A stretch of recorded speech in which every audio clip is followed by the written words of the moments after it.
ब्रह्मा जी के पुत्र मनु महाराज और उनकी वामांगी शत्रुपा, इनके 5 संतान हुई।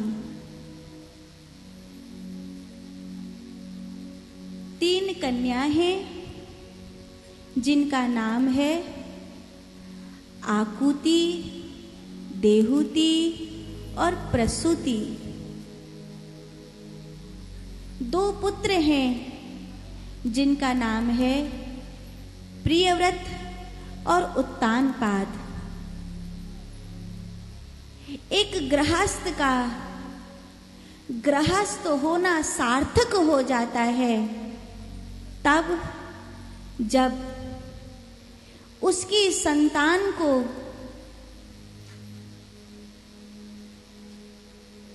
जीवन का सही मार्ग मिल जाए। जीवन का सही मार्ग मिलने पर वो गृहस्थ दंपति संतुष्ट हो जाते हैं। एक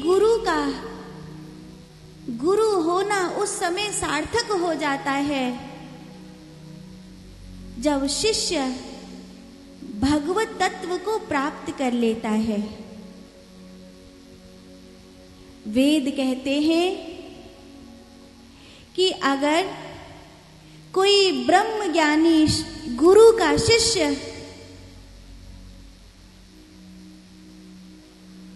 ब्रह्म ज्ञान को उपलब्ध नहीं हुआ, अगर एक ब्रह्म ज्ञानी गुरु के जीवन में एक भी शिष्य ब्रह्म ज्ञान को उपलब्ध नहीं हुआ, तो उस गुरु को गौ हत्या के समान दोष लगता है। जैसे गृहस्थ निर्वंश मरना नहीं चाहता, ऐसे ही एक ब्रह्म ज्ञानी संत किसी एक को कम से कम ब्रह्म तत्व देकर ही जाना चाहता है।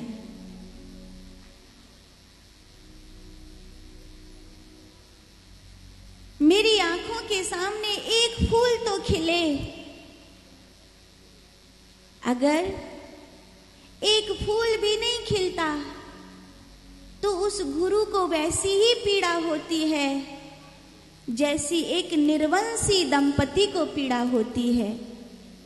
निर्वंशी दंपति तो शायद फिर भी किसी और की औलाद को गोद लेकर संतुष्ट हो सकता है, लेकिन एक ब्रह्म ज्ञानी संत तो किसी दूसरे को गोद लेकर भी संतुष्ट नहीं हो सकता। जो मैंने पाया है, इसीलिए जैसे एक माँ अपने नन्हे शिशु को पालती है, ऐसे ही सतगुरु कृपा कर करके हमको पालते हैं कि किसी न किसी दिन ये उस ज्योति को पाएगा जिसे मैंने पाया है। इतना संभालते हैं, इतना संभालते हैं, हर कदम पर संभालते हैं कि एक दिन ये फूल खिल जाए, एक दिन ये बुझा बुझा दिया जल जाए। नहीं तो क्या जरूरत है, वो तो अपनी समाधि में मग्न है, फिर भी कृपा करते हैं। इसीलिए कृपा करते हैं कि ये मेरा शिष्य है, ये मेरा प्यारा है। अगर मेरी आंखों के सामने इसकी जिंदगी का बुझा बुझा दिया जल गया तो मेरा गुरु होना सार्थक हो जाएगा। जैसे अपनी संतान को पिता बनते हुए देखकर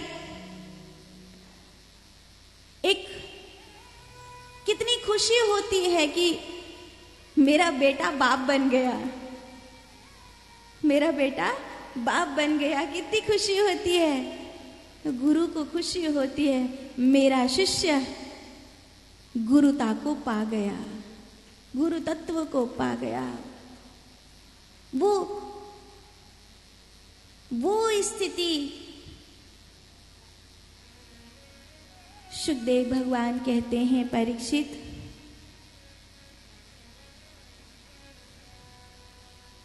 मनु और शत्रुपा की पांचों संतान ऐसी हैं जिनके घर भगवान आए हैं। इसलिए मनु शत्रुपा बहुत प्रसन्न है। इनकी पांचों संतान एक से एक श्रेष्ठ है। आकुति का विवाह रुचि प्रजापति के साथ हुआ, जिनके यहाँ यज्ञ नारायण प्रकट हुए। प्रसूति का विवाह दक्ष प्रजापति के साथ हुआ, जिनके यहाँ भगवती सती प्रकट हुई, जो महादेव के वामांग में बैठी।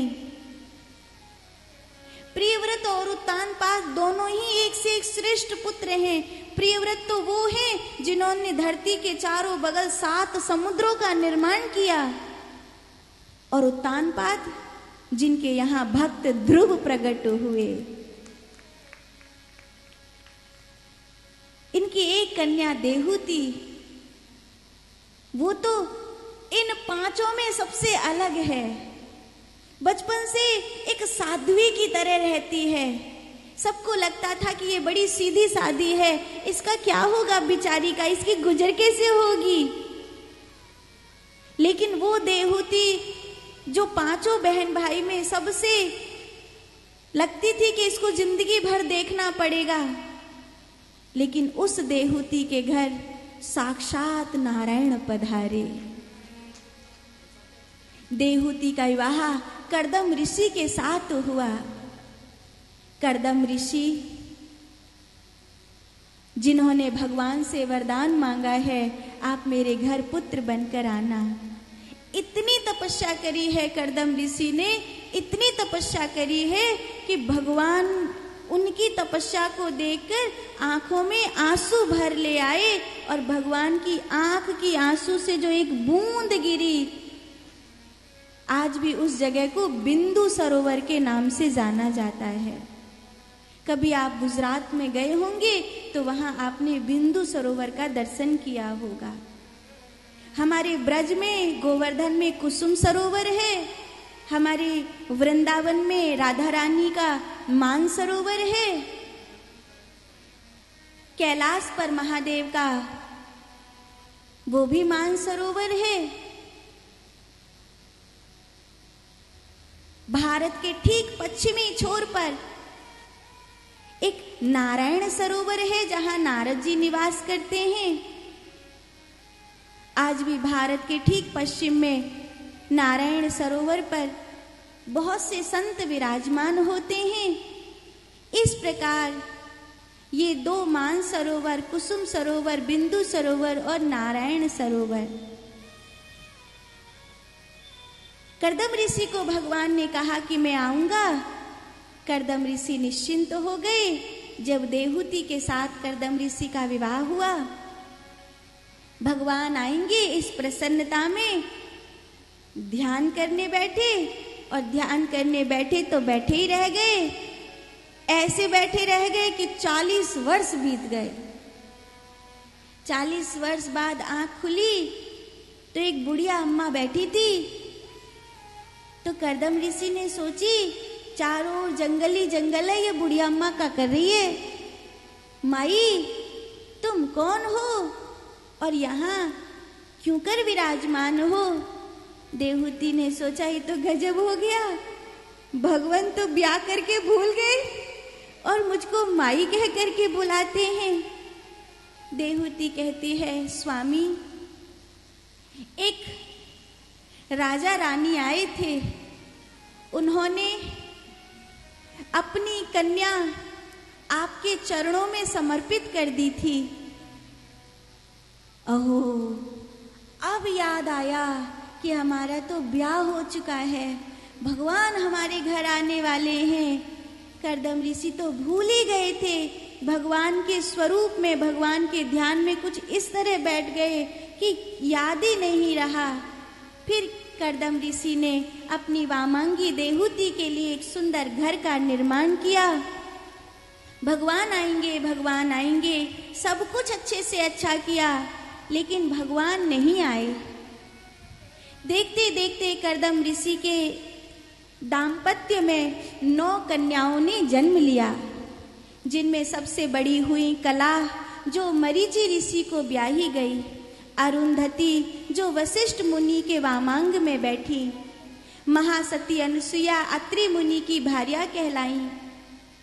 कर्दम ऋषि ने अपनी श्रद्धा नाम की कन्या अंगिरा ऋषि को दे दी, अपनी ख्याति नाम की कन्या भृगु ऋषि को दे दी।